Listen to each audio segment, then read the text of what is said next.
네, 이제 시간이 되었으므로 우리 다 같이 조용한 기도하심으로써 우리 주일 예배를 하나님 앞에 드리도록 하겠습니다. 우리 다 같이 기도합니다.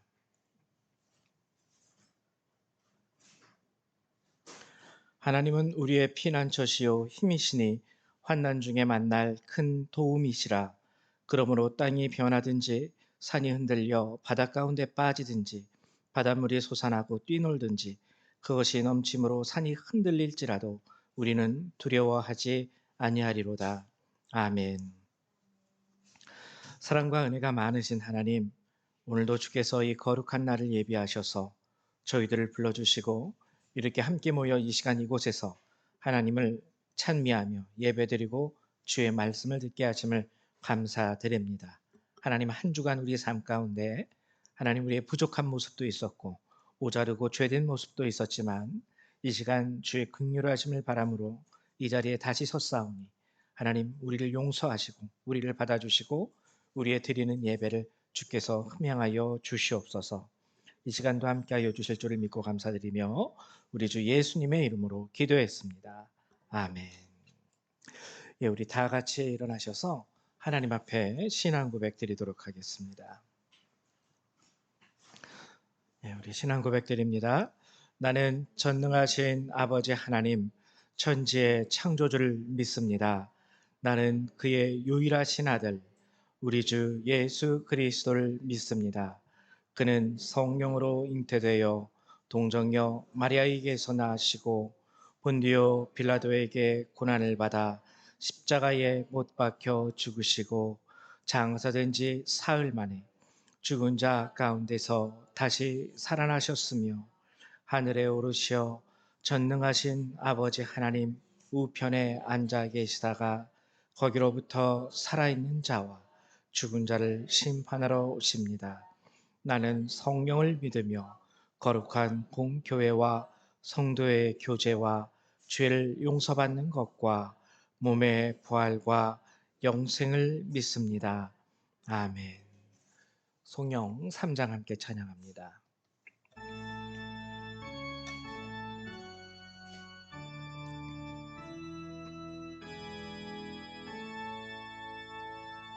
성부 성자와 성령 찬송과 영광 돌려 보내세.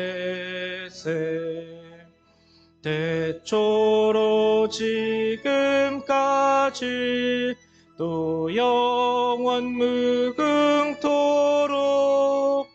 성삼위께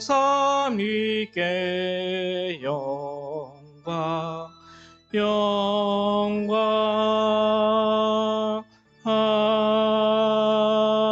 아멘. 우리 찬송가 뒤에 있는 교동문 97번 함께 교독하도록 하겠습니다. 교동문 97번입니다.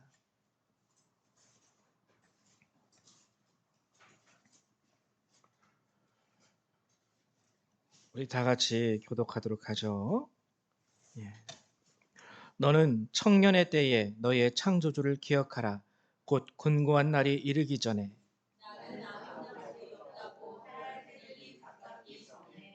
해와 빛과 달과 별들이 어둡기 전에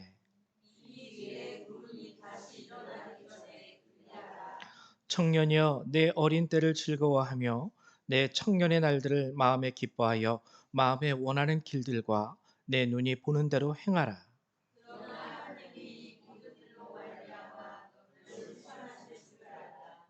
여호와를 경외하는 것이 지식의 근본이거늘 청년이 무엇으로 그의 행실을 깨끗하게 하리이까. 또한 너는 청년의 정욕을 피하고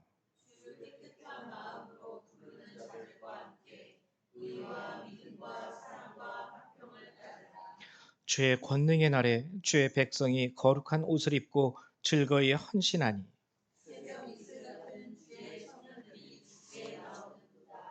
아멘. 네, 자리에 앉아주시기 바랍니다. 우리 찬송 한 장 더 찬양하도록 하죠. 찬송가 43장 함께 찬양하도록 하겠습니다. 찬송가 43장입니다.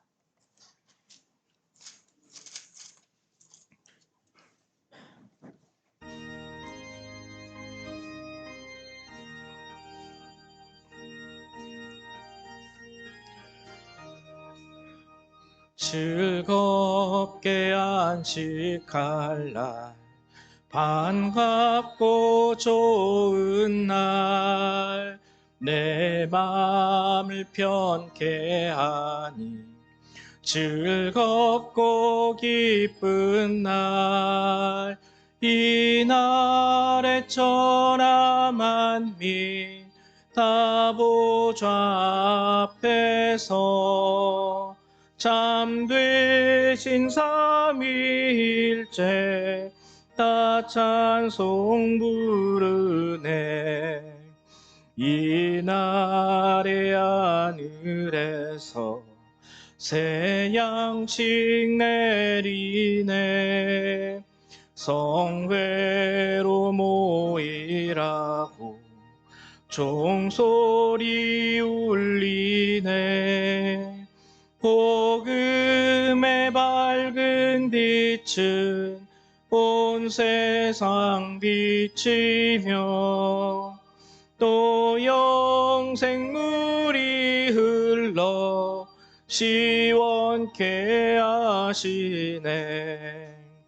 이 주일 지킴으로 새 은혜 입어서 영원히 쉬는 곳에 다 올라갑시다.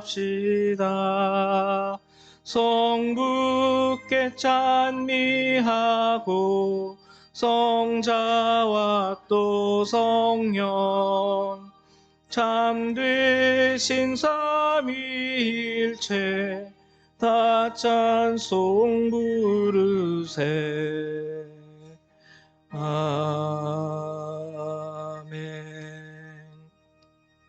네, 이 시간에는 우리 조민경 집사님 나오셔서 우리 예배를 위해서 기도해 주시겠습니다.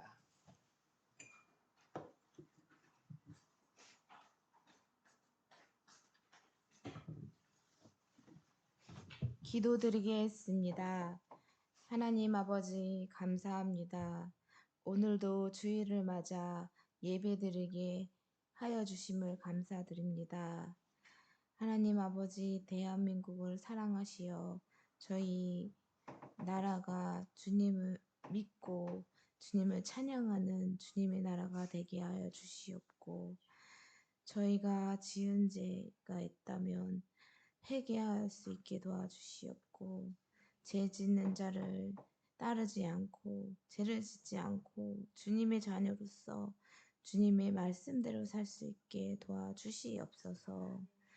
세상이 전쟁으로 힘들어하고 기후와 바이러스와 죄악으로 물들어갈 때 주님이 살아계심을 알게 하시어 회개하게 하시고 주님의 뜻에 맞게 살아갈 수 있게 도와주시옵소서. 오늘 열방교회를 사랑하여 주시사 저희 조민한 목사님 성령이 임하시어 그 말씀에 힘을 실어 주시옵고 영혼의 양식이 되게 하여 주시옵소서. 하나님이 사랑하시는 열방교회 이 지역 포천사회에서 빛이 나는 교회로 성장하게 하여 주시옵고, 주님의 말씀을 찾아 헤매는 어린 양들을 우리 열방교회로 오게 하여 주시옵소서. 부흥의 역사가 있게 하여 주시옵고, 저희 열방교회의 모든 성도님들, 집사님, 권사님, 사모님, 장로님 모든 분들에게 축복 내려 주시옵고, 저희 열방교회 자라나는 아이들에게 주님의 말씀을 듣게 하여 주시옵고 그 말씀으로 영혼이 강건하게 하여 주시옵소서. 오늘 말씀 함께 하여 주시옵고 기뻐 받아 주시옵소서. 하나님 아버지께 감사드리며 거룩하신 주 예수 그리스도의 이름으로 기도드립니다. 아멘.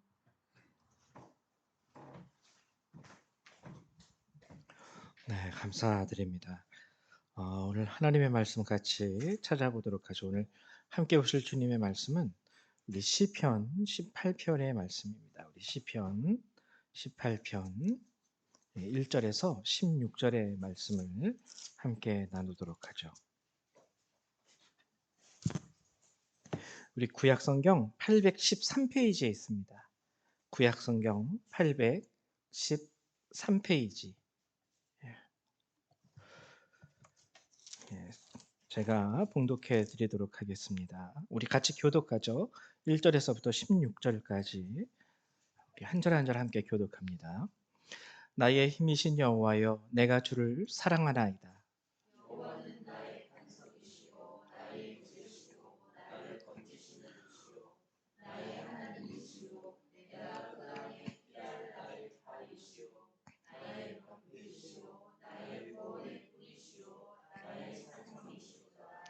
내가 찬송받으실 여호와께 아뢰리니 내 원수들에게서 구원을 얻으리로다.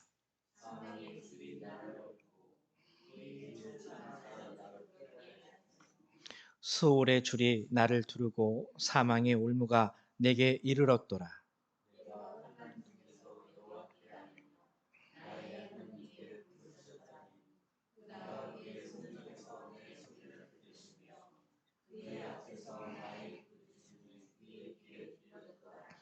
이에 땅이 진동하고 산들의 터도 요동하였으니 그의 진노로 말미암음이로다.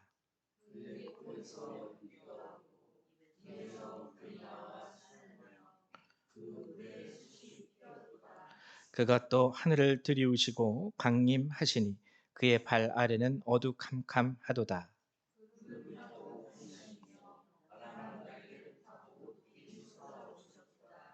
그가 흑암을 그의 숨는 곳으로 삼으사 장막같이 자기를 두르게 하시며 곧 물의 흑암과 공중의 빽빽한 구름으로 그리하시도다.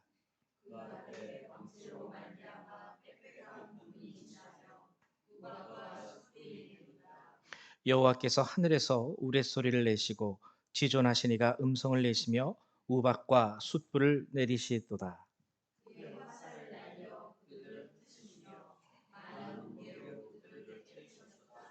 이럴 때 여호와의 꾸지람과 콧김으로 말미암아 물 밑이 드러나고 세상의 터가 나타났도다.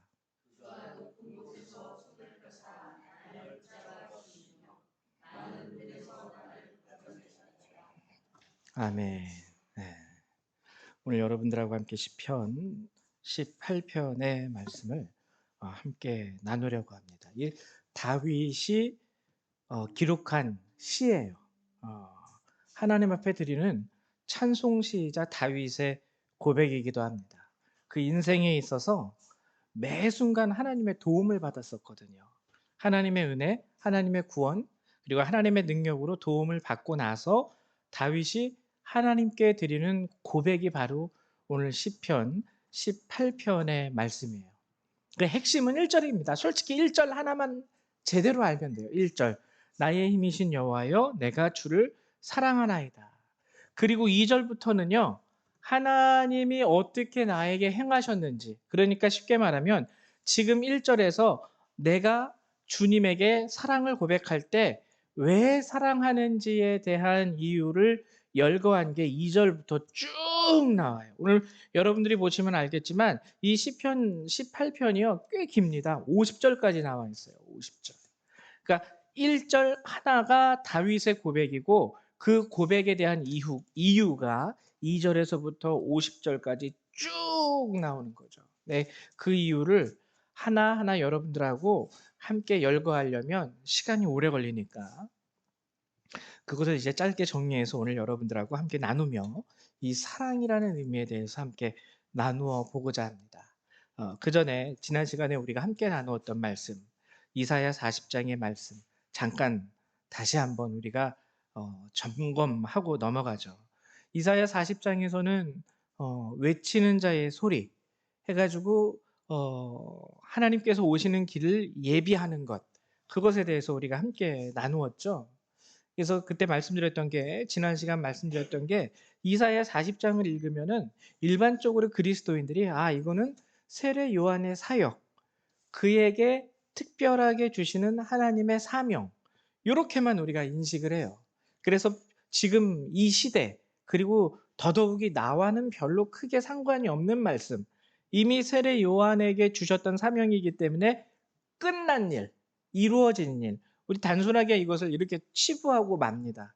근데 그렇지 않다라고 말씀을 드렸어요. 주 여호와께서 오시는 길을 예비하라는 이 사역은요, 세례 요한에게 있어서 구체적으로 어떻게 나타났냐면, 회개하라 천국이 가까웠느니라. 즉 회개의 선포가 바로 예수님이 오시는 그 길을 예비하는 근본이에요. 그렇기 때문에 오늘 우리들에게도 이 여호와의 길을 예비한다라는 것은 지금 현재 진행형입니다. 우리에게도 지금 필요한 사역이죠. 근데 그러면은 이 회개에 대해서 이사야 40장이 말하는 구체적인 모습은 무엇이었을까? 간단했습니다. 육체의 영광. 그래서 높은 산이 낮아지고 깊은 골짜기가 돋아나고, 그래서 모든 길들이 평탄하게 되고, 그러면서 성경이 말하는 것은 육체, 우리가 가진 영광은요, 그것이 들의 풀이 됐든 아니면 아름다운 꽃이 됐든 동일하다는 거예요. 유한하다. 어떤 사람들은 살아가다 보면서 많은 내 삶에 대한 회의, 깊은 골짜기인 거죠. 아, 나는 뭘 해도 안 돼. 뭐 이런 스스로에 대한 절망, 좌절, 깊은 회의감에 빠져가지고 너무 막 다운되는 사람이 있는가 하면, 어떤 사람들은 높은 산, 꽃과 같아요. 그래서 뽐내고 자랑하고, 나는 이렇게 잘났어, 나는 이렇게 이뻐, 내가 가진 것들이 이런 것들이야. 너무는 이렇게 교만하게 살고 하나님 없이. 둘 다 똑같습니다. 너무 깊이 빠져 사는 사람들도요, 결국에는 그게 하나님에 대한 부인이에요. 너를 사랑하시는 하나님이 있는데, 너를 붙잡아 주시는 하나님이 있는데 너는 왜 자꾸 안 된다라고만 얘기하니? 그리고 또 높아져 있는 사람에게는 네가 높아져 봤자 하나님 아래에 있는 사이인데, 그리고 하나님이 오늘 우리가 함께 읽은 교동문의 말씀처럼 내 눈에 내 마음에 좋을 대로 다 행하라. 그러나 하나님께서 반드시 네가 행하는 그 모든 것에 대해서 심판하실 줄 알아라. 아무리 내가 높아도요, 하나님이 심판하세요. 하나님이 살아계세요. 그래서 높은 자는 낮아지고 낮은 자는 그들의 마음을 하나님으로 인하여 높아서 평탄하게 하는 것. 육의 영광은 들의 풀이든 꽃이든 언젠가는 다 시들어버리고 언젠가는 다 말라버립니다. 그게 이제 이사야 40장이 하는 말. 그러므로 인하여 우리가 바랄 것은 무엇이냐면 오직 여호와의 영광. 하나님께서 오시는 그것을 바라는 거예요. 주님의 말씀만을 바라는 거예요. 근데 단순히 바라는 것에서 끝나지 않았죠. 하나님은 이러한 것 가운데에서 언약을 주셨습니다. 그게 무엇이냐면 스스로 교만하지 않고 좌절하지 않고 여호와를 바라는 그 자들은 첫 번째, 반드시 주의 영광을 보리라 말씀하셨어요. 반드시 주의 영광. 낮아진 자들이, 저 밑에 땅 밑에 꺼져 있는 자들이 주님을 바랄 때는요, 주님의 영광이 그들에게 나타납니다. 높은 자들이 회개하지 못하고 여전히 교만한 상태로 있으면 주님의 영광 가운데 그들도 심판을 바라볼 수 있겠죠. 그래서 아무튼 성경이 우리에게 주신 약속은 뭐냐면, 주님을 바라는 자들에겐 주님의 영광이 임하게 될 것이다. 그리고 또 한 가지를 주셨죠.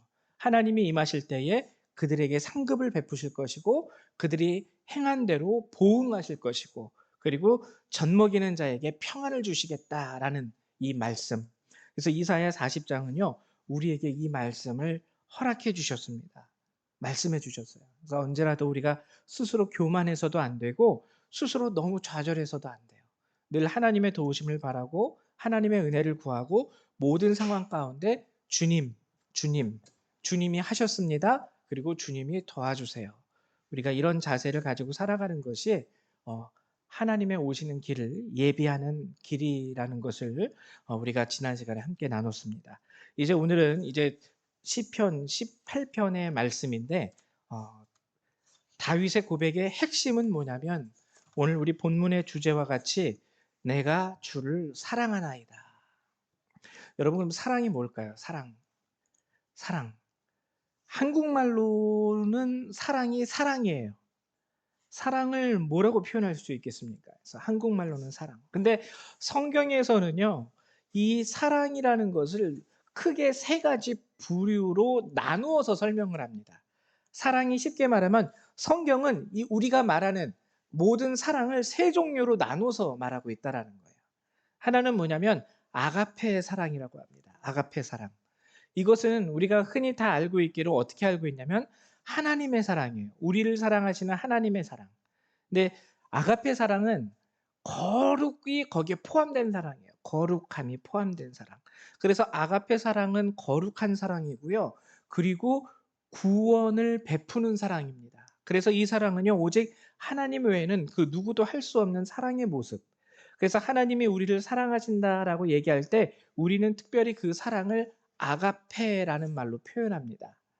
아가페라는 말.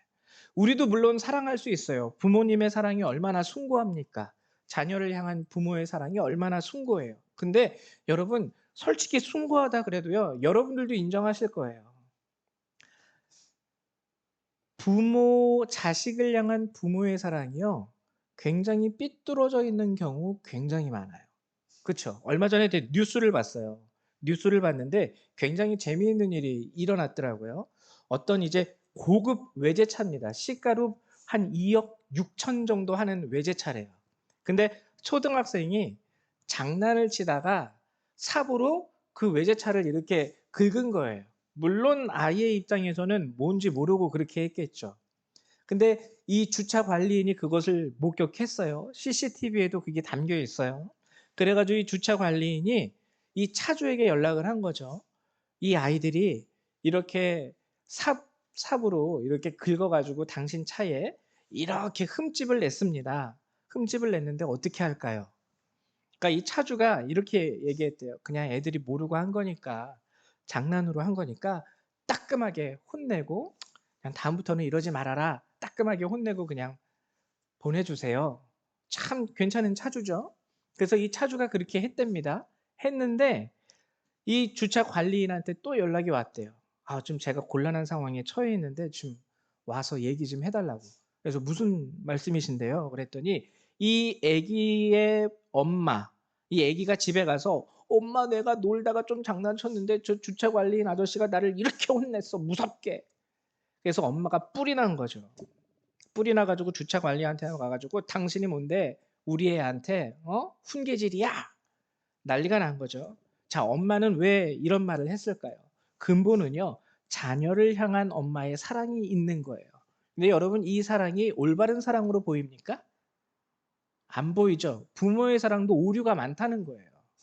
그래서 하나님 아가페의 사랑에 가장 근접한 것이 바로 이 부모의 사랑이긴 하지만 이 부모의 사랑이 다 거룩하지는 않습니다. 결국에는 어떻게 했냐면은 이 차주가 왔어요. 와가지고 이 엄마를 만난 거죠. 그래서 아니, 아이가 이렇게 해서 잘못을 해서 어른으로서 이렇게 그 잘못을 지적하고 훈계를 할 수도 있는 거지, 그거 가지고 어머님 너무 하시는 거 아니냐. 그랬더니 이 어머니가 그렇게 얘기를 했대요. 물어주면 될 거 아니에요. 어디 우리 아들한테 어쩌고 저쩌고야. 그래가지고 이 차주가 그랬대요. 정말 물으실 자신 있죠? 물어주실 자신 있죠?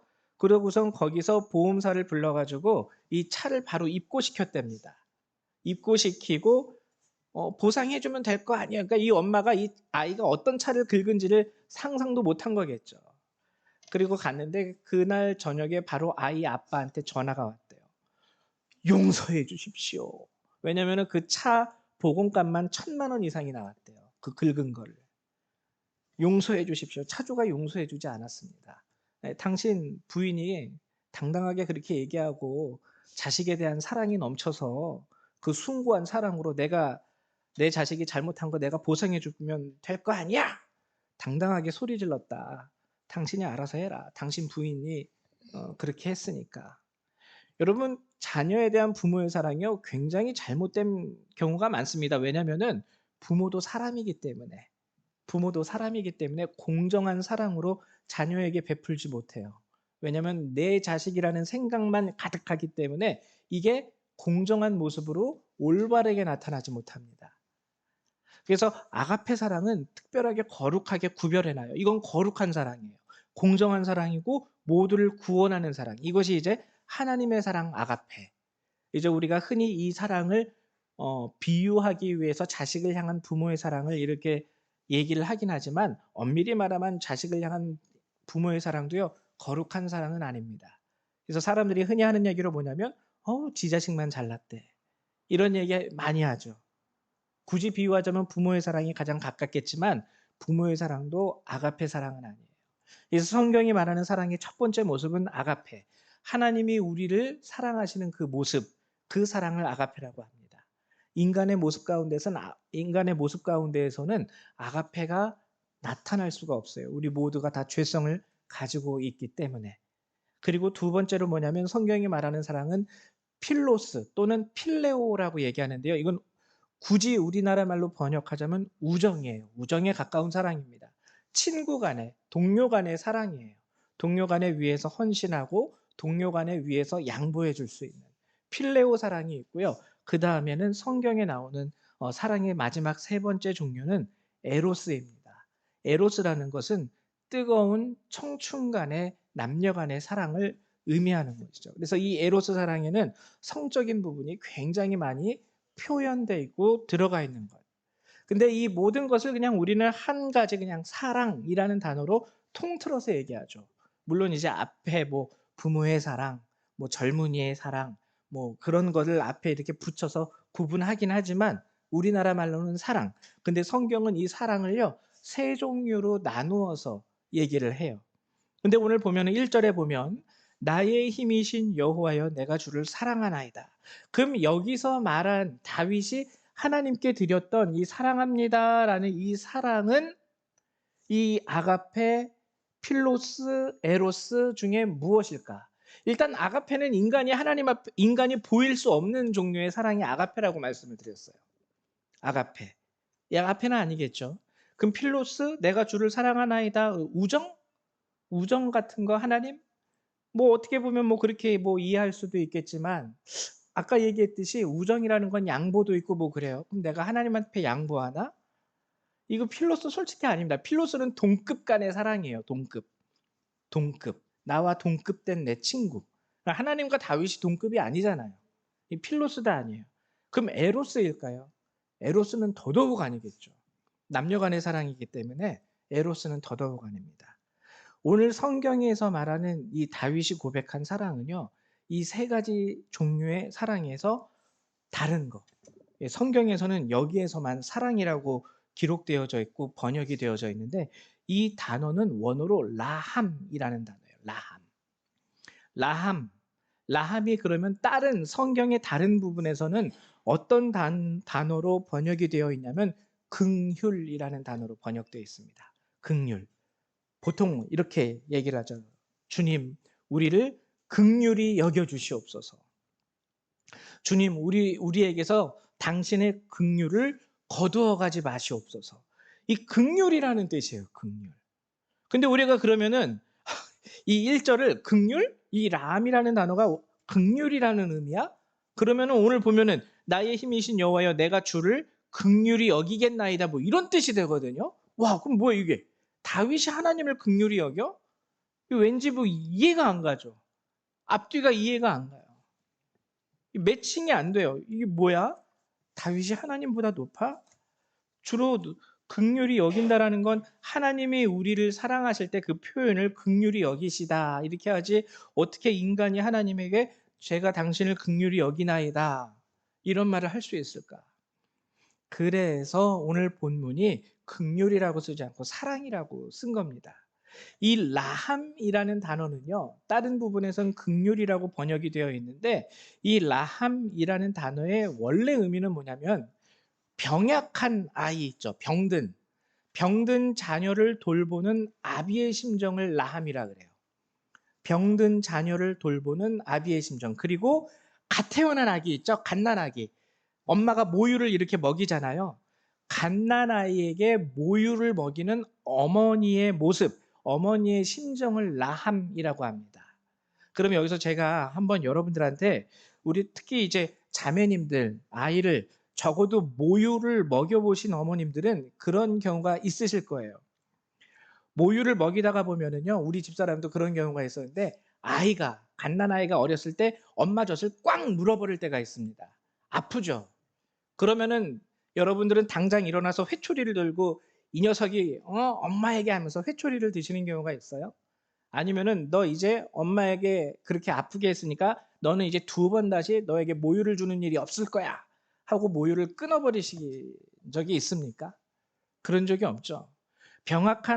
병약한 자녀가 병상에 누워 있을 때 아버지가 와서 약을 먹으라고 권하거나 자, 이 죽이라도 한 숟갈 먹어봐라 했는데 그 죽을 먹을 때 이 아이가 너무 연약해가지고 만약에 토해버린다거나 그 약을 바로 섭취하지 못할 때 너 아빠가 주는 죽 안 먹었으니까 넌 이제 국물도 없어 라고 매정하게 여기는 경우가 있습니까?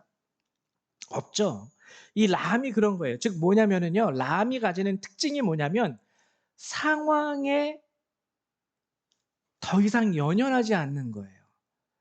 이렇게 할지라도 나는 너를 사랑해. 저런 상황이 있다 할지라도 나는 너를 사랑해.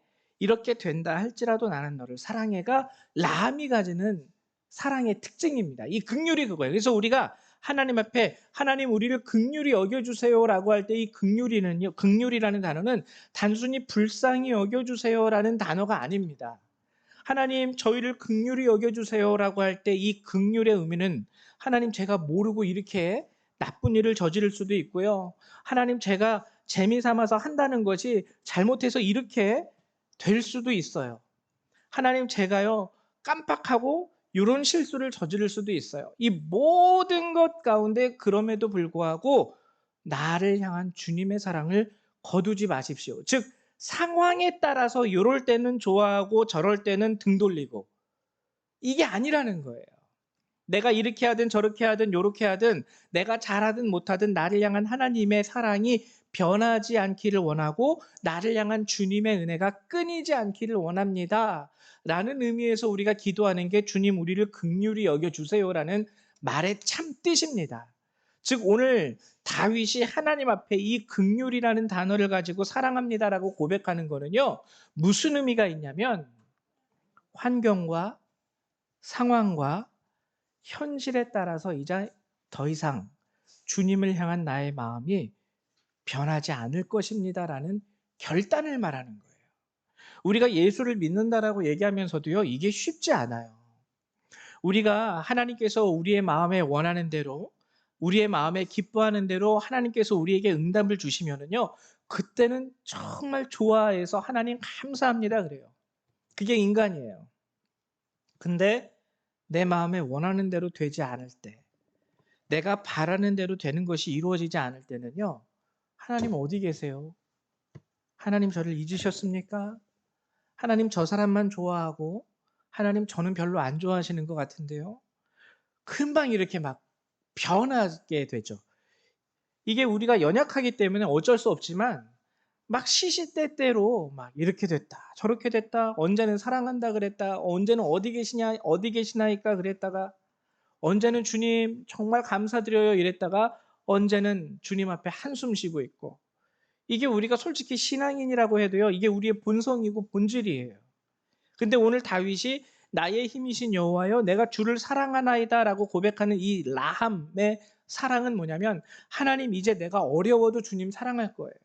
하나님 내가 이제 힘들어도 주님 사랑할 거고요. 하나님 내가 이제 아파도 하나님 도대체 뭐 하시는 거예요? 라고 하나님을 원망하지 않을 거예요. 늘 이제부터 주님이 늘 항상 나와 함께 하셨던 것처럼 내 마음도 이제는 주님 앞에 늘 항상 상황에 따라 이리저리 움직이지 않고 온전한 마음으로 나는 주님을 사랑하겠습니다. 라는 결단인 것입니다. 그래서 이 라함이 가장 많이 표현되는 때가 언제인 줄 아세요? 우리 여러분들 다 경험해 보셨겠지만 결혼식 할 때 눈이 오나 비가 오나 보통 주례하시는 분의 레파토리죠.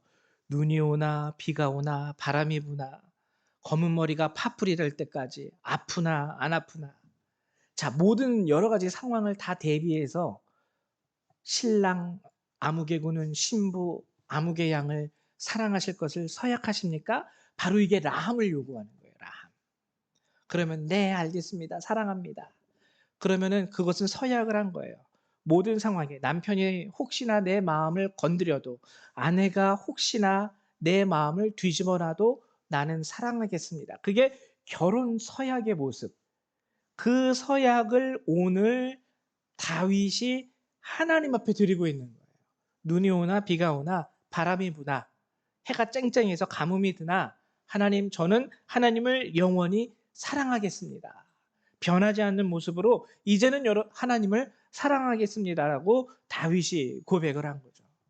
물론 어떤 분들은 이렇게 얘기하실 수 있어요. 아니, 나도 내 인생에 있어서 하나님이 다윗처럼 그렇게 나를 도와주시면은 나도 당연히 이렇게 고백할 수 있어요.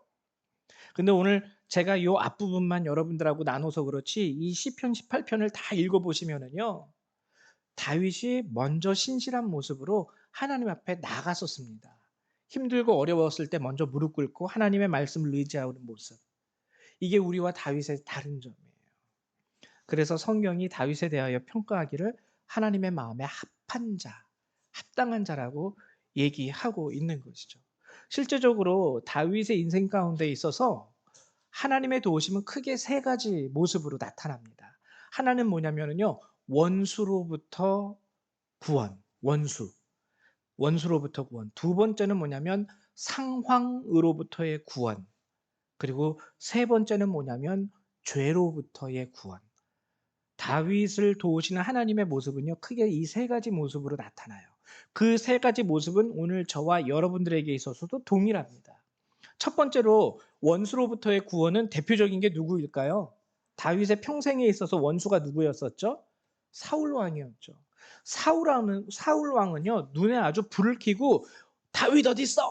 다윗 어디 있어? 다윗을 평생 찾아다니던 사람이에요. 그 중에 이제 결정적으로 다윗을 죽일 수 있는 기회가 왔었습니다. 다윗을 죽일 수 있는 기회. 조그만한 돌산이에요. 돌산. 여기가 셀라 하마누곳이라는 이름이 돌산인데요. 셀라 하마누곳. 이게 뭐냐면 하나님이 분리시키셨다라는 뜻이에요. 하나님이 분리시키셨다. 이 조그만 바위산입니다. 언덕이에요. 언덕, 바위산.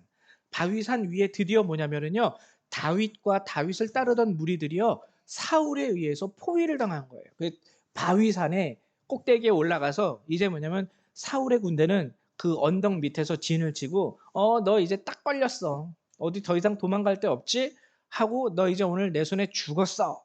사울이 이렇게 얘기하는데 그때 사울에게 소식이 들려옵니다. 무슨 소식이 들려오냐면 큰일 났습니다. 블레셋이 쳐들어왔습니다. 지금 예루살렘이 위태로우니까 빨리 우리 회군해서 다윗은 일단 접어놓고 회군해서 블레셋과 싸워야 됩니다.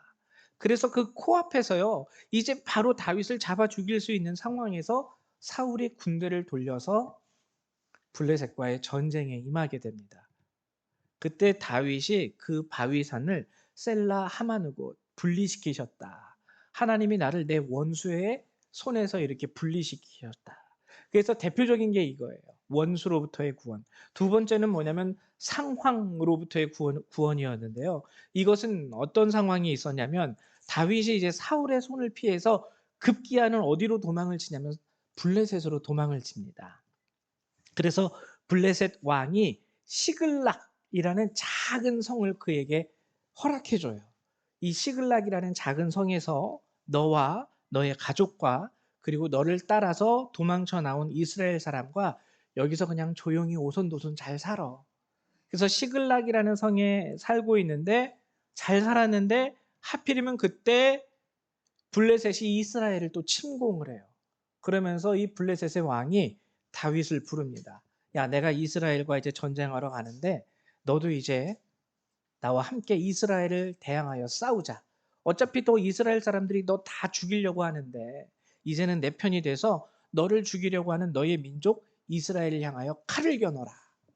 그래서 다윗이 전쟁에 나가게 됩니다. 근데 여러분, 다윗은요, 하나님의 은혜를 알고 자신들이 하나님의 백성이라는 걸 알아요. 사울에 의하여 지금은 이스라엘이 원수처럼 여겨지고 이스라엘을 떠나 있지만 자기 백성, 자기 민족이거든요. 싸우고 싶었겠을까요? 안 싸우고 싶어요. 근데 이 상황에 어쩔 수 없이 휩쓸려 가는 거예요. 마치 급류에 휩쓸려 가듯이 자기 의지와 자기 의사와 자기 판단은 어떻게 안 됩니다. 그래도 우리 이스라엘 우리 민족인데 내가 왜 거기 가서 블레셋 편에 서서 싸워야 됩니까? 그러면은 지금 당장 블레셋 왕이 우리를 죽일 수도 있고 또 싸움에 나가자니 우리 민족을 대항하여 칼을 겨누고 싸우자니 이것도 참 참담하고 다윗이 여기서는요 선택권도 없어요. 이 상황 가운데에서는 다윗이 이러지도 저러지도 못해요. 그때 어쩔 수 없이 알겠습니다 하고 전쟁터에 나가는데 전쟁터에 다윗이 온 것을 본 다른 블레셋 사람들이 데모하기 시작하죠. 다윗은 안 됩니다. 저 녀석이 언제 또 이 전쟁 가운데 상황을 이렇게 보다가 이스라엘이 유리해지면 우리에게 또 칼을 겨눌지 어떻게 합니까? 다윗은 이 전쟁에 참여할 수 없습니다. 그 부하들이 막 들고 일어났어요.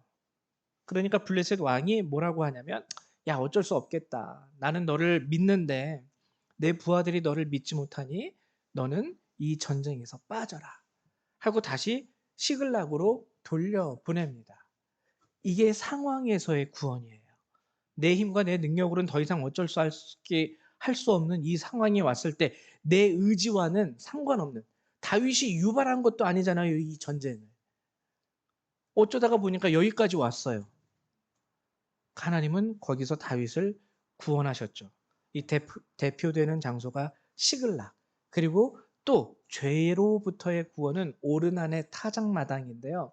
이때는 지난 시간에 제가 한번 말씀드렸던 것 같은데 다윗이 교만해졌습니다. 왕이 된 이후에 교만해져 가지고 내 백성이 몇 명인지 한번 세어보아라. 그때 다윗의 군대 장관도 이런 말을 하죠. 아니 하나님이 여지껏 이렇게 잘 도와주셨는데 못하러 이렇게 내 백성이 몇 명이고 군대가 몇 명, 이 세서 뭐 하시려고요. 다윗은 자신을 과시하고 싶었던 거예요. 내가 이 나라의 왕이야. 내 군대가 이래. 내 백성이 이 정도야. 내가 가진 영토가 이만큼이야. 과시하고 싶은 이 과시욕에 이 인구 조사를 실시하게 된 거죠. 근데 하나님이 이것을 죄로 보셨어요. 내가 사울의 손에서 너를 건진 적이 몇 번이냐. 단순히 목동이었던 너를 지금 세워서 왕으로 삼았건만 마치 네가 스스로 잘해서 왕이 된 것처럼 네 나라를 계수하고 인구를 계수하고 내가 가진 땅덩어리가 어쩌고 저쩌고 얘기나 하고 있고 내가 거느리는 백성이 몇 명이고 이런 마음을 가진 다윗의 마음. 그래서 다윗에게 그 죄를 물으십니다. 하나님이. 네가 이렇게 교만한 마음을 가졌으니까 이스라엘 전체에 전염병이 돌아서 역병이 돌아서 많은 사람이 너의 죄로 인해서 죽어나가게 될 것이다. 그래서 다윗이 이것을 보고 굉장히 뉘우치죠. 그리고 오르난의 타작마당에 하나님의 천사가 서 있는 모습을 봅니다. 심판하기 위해서 오르난의 타작마당에 서 있는 것을 보고 거기에 하나님을 향한 제단을 쌓고 거기서 회개를 향한 제사를 드려요. 하나님 제가 잘못했습니다. 그때 하나님이 그곳에서 다윗의 제사를 받으시고 그를 구원하시죠. 네가 회개하니 내가 너를 용서하마. 그래서 다윗을 도우신 하나님의 모습은요. 크게 세 가지 모습. 원수로부터의 구원, 상황으로부터의 구원, 죄로부터의 구원. 이 세 가지 모습으로 나타나게 된 거예요.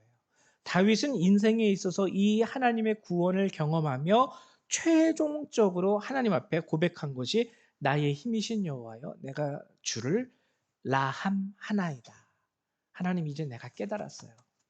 정말 하나님은 나를 이렇게 구원하시고 나에 대한 하나님의 마음은 이렇게 변함이 없으시고 항상 신실하시구나. 이제 저도 주님 앞에 주님이 나를 사랑하시듯 변함없이 사랑하시듯 저도 주님을 변함없이 사랑하겠나이다. 그게 바로 오늘 성경이 말하는 라함, 내가 주를 사랑하나이다의 참뜻인 것이죠. 저는 간절히 원하는 것이 이것이 정말 쉽지 않습니다. 목회자들에게도 쉽지 않아요. 저도 가끔 가다가 상황이 힘들고 어렵고 특별히 우리 영찬이가 사고 치면은요 한숨이 나오면서 하나님 언제쯤 이 인생의 아픔과 어려움이 끝날 수 있습니까? 좀 도와주세요. 조금만 우리 영찬이가 조금만 더 자폐 성향이 사라지거나 그러면 하나님 제가 그나마 좀 살 수 있을 것 같은데 왜 하나님 제 기도를 안 들어주십니까? 저도 이런 기도가 나오기도 해요. 저도 인간이기 때문에. 그래서 이 라함이라는 말로 하나님 앞에 사랑을 고백한다는 것은 인간으로서 쉽지 않은 결단입니다. 여러분들이 결혼했을 때 검은 머리가 팥뿌리가 된다라는 말에 서약을 했음에도 불구하고 가장 원수가 누구예요? 살다 보면 내 남편이고 내 부인 아닙니까? 내 자식이 아닙니까? 가장 가까이 있기 때문에 어쩔 수 없이 가장 내 속을 긁어놓고 뒤집어 놓는 사람들이 그들이에요. 우리의 입술로 서약한 내 남편과 아내와 자녀에게도 그러하건만 하물며 눈에 보이지도 않는 하나님께 이러한 사랑을 고백할 수 있다라는 것은 정말 어려운 일이에요. 근데 다윗은 오늘 그 사랑을 하나님께 고백하고 있는 것이죠. 저는 간절히 바라는 것은 여러분들도 결국에는 이 사랑을 하나님 앞에 고백할 수 있는 분들이 되셨으면 좋겠어요. 저도 그렇고요. 저도 모자르지만. 마지막으로 스바냐 3장 17절에 있는 말씀을 여러분들에게 전해드릴게요. 뭐라고 말씀하시냐면 너희 하나님 여호와가 너희 가운데 계시니 그는 구원을 베푸실 전능자이시라. 아까 구원 세 가지 종류 얘기했죠. 원수로부터, 상황으로부터, 죄로부터. 이 구원을 베푸실 전능자이시라. 근데 뭐라고 말하냐면 그가 너로 말미암아 기쁨을 이기지 못하시며 너를 잠잠히 사랑하시며 너로 말미암아 즐거이 부르며 기뻐하시리라 하리라. 이게 우리를 향한 하나님의 진정한 마음이고 고백입니다. 와, 너로 말미암아 기쁨을 이기지 못하시며 너를 잠잠히 사랑하시며 너로 말미암아 즐거이 부르며 기뻐하시리라. 여러분, 세상에 어느 신적인 존재가 이런 사랑을 가지고 우리를 사랑한다 말합니까? 여러분, 솔직히 말해서요, 우리가 이렇게 가까이 찾아볼 수 있는 무당집에도 한번 가보세요. 목사가 가보라 그러니까 또 큰일 날 일이지만 왜 그러냐면 무당은 항상 하는 말이 뭐냐면요, 이걸 드리지 않으면 신이 노하셔요. 무당의 논리는 항상 똑같습니다. 이렇게 하지 않으면 신이 노하셔. 근데 하나님은 다르죠. 그냥 우리 존재만으로 말미암아 기쁨을 이기지 못하시는 거예요. 이거 안 해도 되는 거예요.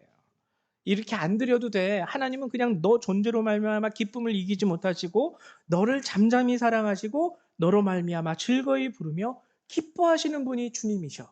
세상에 어떤 신도 이러한 사랑으로 우리에게 사랑을 고백하는 신이 없습니다. 무당은 하물며 더하죠. 신령님이 진노하셨어 그러면서 뭐 해야 돼?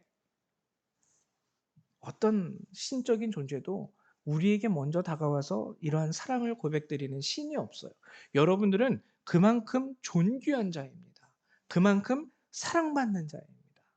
그렇기 때문에 우리는 이 사랑을 이제 깨닫고 다윗처럼 하나님, 이제 저도 주를 라함 하나이다 라고 고백할 수 있는 저와 여러분 되시기를 주님의 이름으로 진정 축원을 드립니다. 우리 이 시간 함께 나눈 말씀 가운데서 기도하는 시간 갖도록 하죠. 하나님의 사랑, 나를 이렇게 사랑하시는구나. 이렇게 깊이 사랑하시는구나. 나로 말미암아 스스로 기쁨을 주체할 수 없을 정도라고 말하실 정도로 이렇게 나를 사랑하시는구나. 그 사랑하시는 하나님 앞에 여러분 이 시간 기도하면서 여러분들도 저도 주님을 그렇게 사랑하겠나이다 고백하시기를 바랍니다. 우리 기도합니다. 사랑과 은혜가 많으신 하나님 감사드립니다. 오늘도 이 시간 우리와 함께 하여 주시고 이 귀한 말씀으로 알게 하시고 깨닫게 하심을 감사드립니다.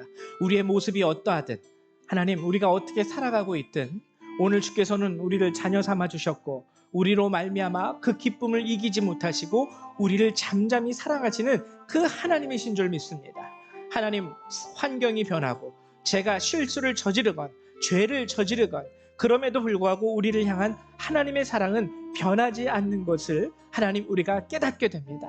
하나님, 그러나 바라는 것은 오늘 다윗이 그러했듯이 우리도 그러한 사랑으로 주님께 우리의 사랑을 드릴 수 있는 참된 주의 성도, 참된 주의 백성이 될 수 있도록 하나님 도우시고 역사하여 주시옵소서. 우리의 간사한 마음으로 인하여 우리의 기분이 틀어질 때마다 하나님께 드렸던 우리의 원망을 용서하여 주시고 내 뜻대로 내 맘대로 되지 못함으로 인하여 하나님께 아버지 불평하였던 우리의 모습을 하나님 용서하여 주시옵소서.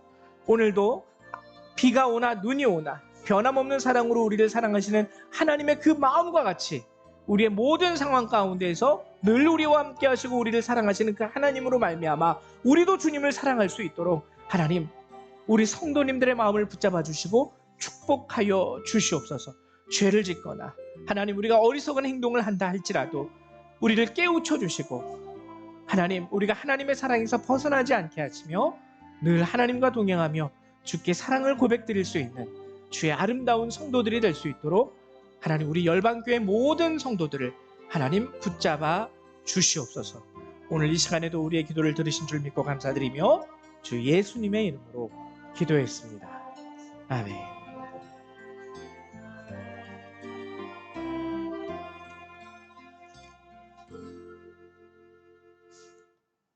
네, 우리 이 시간에는요, 찬송가 300장 함께 찬양하시면서 준비하신 예물 하나님 앞에 드리도록 하겠습니다.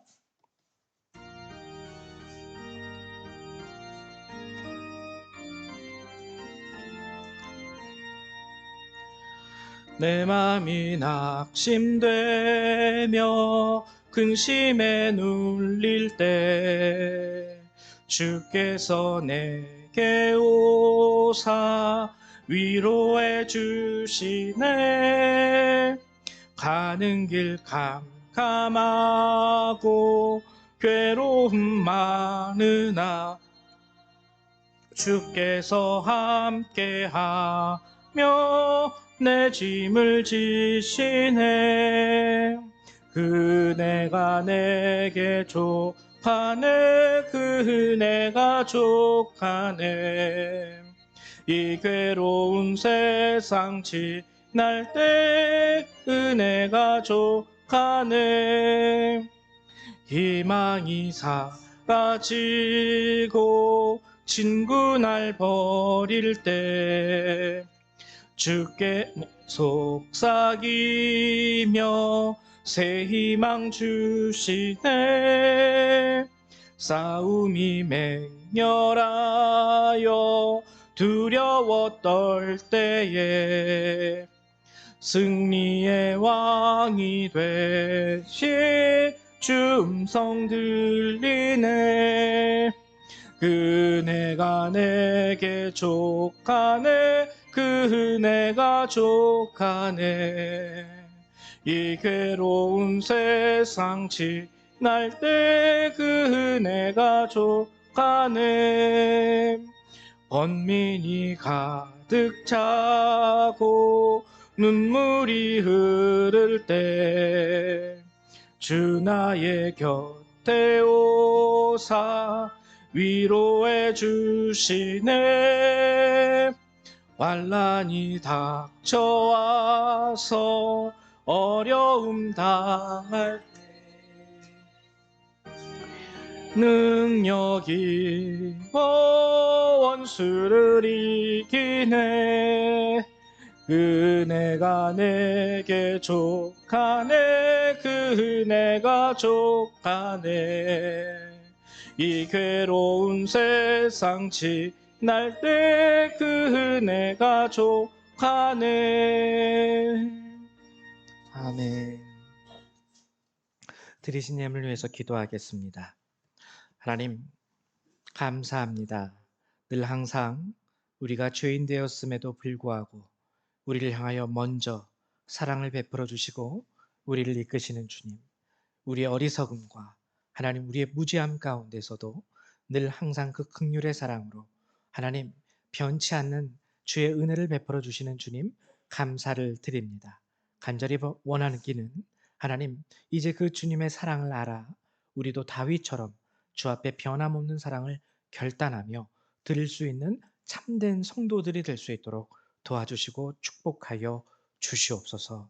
우리 성도님들 오늘도 감사함으로 하나님 그 삶의 이 예물을 구별하고 성별하여 주님 앞에 내어드립니다. 우리 성도님들이 드리는 이 예물을 주께서 귀하게 받아주시고 하나님, 정말 저들이 그 삶의 어려움 가운데서도 주 앞에 감사함으로 드리는 예물이오니 귀하게 받아주시며 이 예물로 인하여 또한 저들을 축복하여 주시옵소서. 이 시간에도 우리의 예물을 받아주실 것에 감사드리고 예수님의 이름으로 기도했습니다. 아멘. 네, 교회 소식을 알려드리도록 하겠습니다. 어, 먼저 드릴 말씀은요. 어, 우리 염재희 권사님, 우리 큰 아드님이 뇌 수술, 뇌혈관에 좀 이렇게 이상이 있으셔서 수술을 받으셔야 된대요. 그것을 위해서 이제 검사도 하셔야 되고 입원도 하셔야 되는데 우리 잘 회복되어지고 쾌유될 수 있도록. 근데 또 그것도 그거지만 우리 권사님이 참 주님을 향한 사랑이 정말 뜨겁고 지금까지 그 힘들게 살아오신 인생 가운데서도 변함없는 믿음을 가지고 하나님을 섬기시는데 아직 우리 큰아드님은 예수님을 모르세요. 참 이게 부모가 되었어도 자식을 키운다는 게 이런 면에 있어서 참 쉽지 않은 것 같아요. 내 맘대로 안 되니까. 그래서 여러분 이 기회를 통해서 우리 큰아드님의 그 질병도 고쳐지고 또 우리 큰아드님이 정말 이 수술을 통해서 예수님을 만나고 알았으면 좋겠습니다. 예전에 저희 어머님도 수술을 하실 때에 그 몸이 너무나도 병약하셔가지고 굉장히 힘들어하시고 수술을 몇 번을 받으셨는데 무서워하셨어요. 무서워하셨는데 제가 한번 말씀드렸죠. 한 번은 수술을 받으실 때 수술이 끝나고 나오셔서 마취해서 깨신 다음에 그런 고백을 하시더라고요. 정말 이번 수술이 너무 편안했다고. 그래서 왜 편안하셨어요? 여쭤봤더니 수술실에 들어갈 때 이제 환상을 보신 거예요. 이렇게 보면은 수술 침대 위에 환자가 누워 있고 옆에 의사랑 간호사들이 그 침대를 이렇게 끌고 수술실로 가잖아요. 근데 예수님이 옆에 있는 모습이 저희 어머님의 눈에 보이기 시작한 거죠. 환상을 본 거예요. 그래서 마취하는 중에도 그 모습을 봤대요. 자신이 수술 받는 모습을. 그러면서 예수님이 계속 옆에 있는 모습을 보고 있었대요. 그래서 너무 이번 수술은 그 어떤 때보다도 수술 받기 이전보다도 마음이 평안하고 정말 감사했다고 마취해서 깨신 후에 그 간증을 저한테 하시더라고요. 그래서 우리 염재희 원사님의 큰 아드님도 또 모르잖아요. 하나님이 어떻게 역사하실지. 하여튼 꼭 이런 모습으로 역사하시지 않는다 할지라도 하나님께로 조금이라도 더 가까이 나갈 수 있는 은혜의 또 기회가 될 수 있지 않을까 생각해 봅니다. 그래서 여러분들이 함께 우리 연자희 권사님 큰아드님 위해서 그 가정을 위해서 또 기도해 주시고요. 또 한 가지는 우리 정미숙 집사님 가게를 지금 이제 내놓으신 상태세요. 그래서 이제 그쪽 양주가 또 멀잖아요. 그래서 애들이 다 학교도 여기에서 다니고 댁도 여기에 있기 때문에 이 근처에서 또 이렇게 새롭게 하나님의 은혜 가운데에서 사업과 장사를 시작하려는 마음. 근데 또 요즘에 여러분 아시겠지만 부동산이 좀 힘들잖아요. 그래서 권리금을 받고 그곳을 이제 떠나서 나와서 이곳에서 새롭게 출발하기를 원하면서 기도하고 있습니다. 그래서 정미숙 집사님 가정의 그 사업을 위해서도 여러분들이 함께 기도해 주시기를 부탁드리고요. 그리고 또 제가 요번 올해 10월 16일 날 저희 지방에서 이제 성지 순례를 가게 되는데 모든 목회자들이 다 가기로 이제 결의를 했어요. 가지 못하시는 분들은 4박 5일로 이 동남아라도 갔다 올 수 있게 그래서 한 분도 빠짐없이 참석하게 됐습니다. 그래서 저도 이 성지순례에 참석을 하게 되었어요. 그래서 약 열흘 보름, 그러니까 16일 날 출발을 하게 되는데 여러분들이 함께 위해서 기도해 주시기를 부탁을 드립니다. 나머지 다른 광고 사항은 여러분들이 주보를 참조해 주시기를 바랍니다.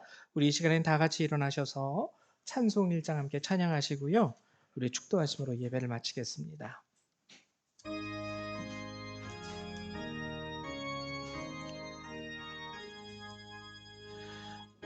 만복의 근원 하나님 온 백성 찬송 드리고 저 천사여 찬송하세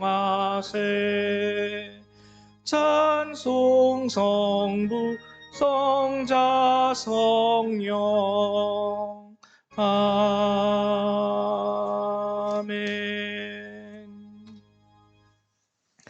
사랑과 은혜가 많으신 하나님, 늘 긍휼하신 그 은혜와 사랑으로 우리에게 베풀어 주시며 변치 않는 모습으로 우리와 함께 하시니 참으로 감사를 드립니다. 하나님, 간절히 바라는 것은 이제 그 사랑에 우리도 변치 않는 모습, 신앙과 믿음과 사랑의 고백으로 주님께 드릴 수 있도록 저와 우리 모든 성도님들 도우시고 붙잡아 주시옵소서. 이제 이 예배를 마치고 우리 삶의 자리로 돌아갑니다. 어떠한 상황에서도 주님을 원망하지 않고 늘 우리에게 베푸시는 하나님의 은혜와 사랑에 감사할 수 있도록 도와주시옵소서. 이제 이 예배를 마치고 돌아가는 모든 그리스도의 백성들, 그들의 삶과 머리 위에 하나님의 은혜와 예수 그리스도의 사랑과 성령의 능력이 늘 항상 함께하여 주시기를 성부, 성자, 성령 하나님의 이름으로 간절히 축원하옵나이다. 아멘. 할렐루야, 감사드립니다. 우리 예배를 마치도록 하겠습니다.